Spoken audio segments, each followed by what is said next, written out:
আজকে আপনাদের সাথে শেয়ার করব খুবই কমন একটা রান্না। তারপরে অনেকে হয়তো জানেন, অনেকে হয়তো জানেন না। তো এর জন্য আমি একটা পেঁপে কেটে নিয়েছি। আসসালামু আলাইকুম, সবাই কেমন আছেন? আমরা আলহামদুলিল্লাহ আল্লাহ তাআলার অশেষ রহমতে ভালো আছি। তো চলে এলাম নতুন একটি ভিডিওতে।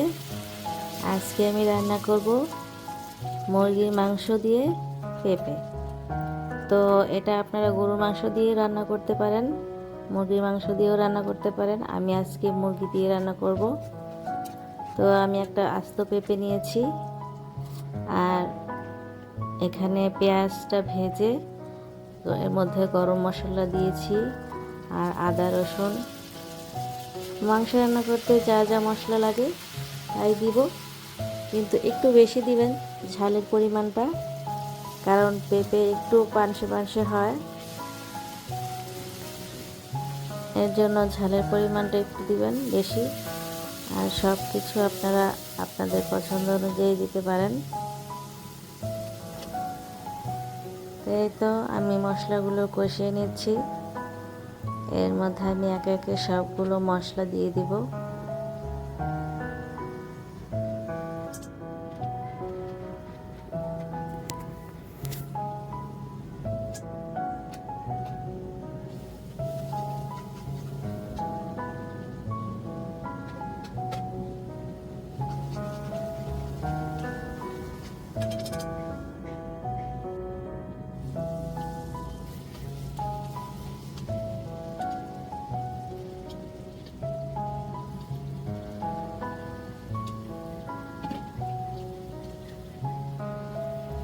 এই তো আমি এখন মুরগিটা দিয়ে দিয়েছি, মুরগির মাংস দিয়ে এটাকে একটু ভালো করে কষিয়ে তারপর আমি এর মধ্যে কেটে রাখা পেঁপেগুলো দিব।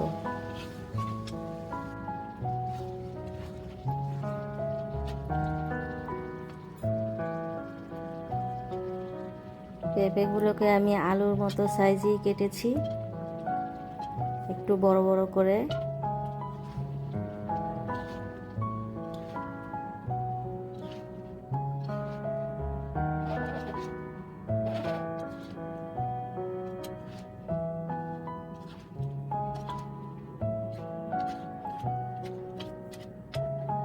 এখন পেঁপের সিজন, আপনারা চাইলে রান্না করতে পারেন।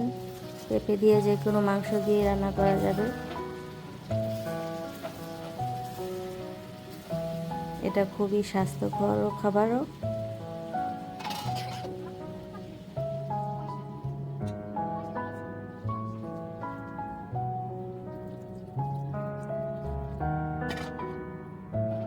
এই তো আমার ঝোল দেওয়া শেষ।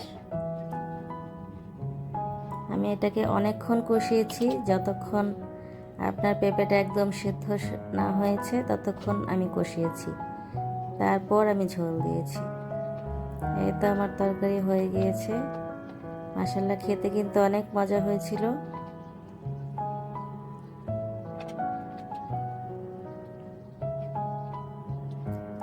যদি আমার ভিডিওটি দেখে আপনাদের ভালো লাগে তাহলে অবশ্যই বাসায় ট্রাই করবেন। এই পর্যন্ত যারা কষ্ট করে আমার ভিডিওটি দেখেছেন তাদেরকে অনেক ধন্যবাদ। যদি আমার ভিডিও ভালো লেগে থাকে তাহলে অবশ্যই চ্যানেলটি সাবস্ক্রাইব করে আমার পাশে থাকবেন। সবাই ভালো থাকবেন, সুস্থ থাকবেন, আমার জন্য সবাই দোয়া করবেন। সবাইকে আসসালামু আলাইকুম।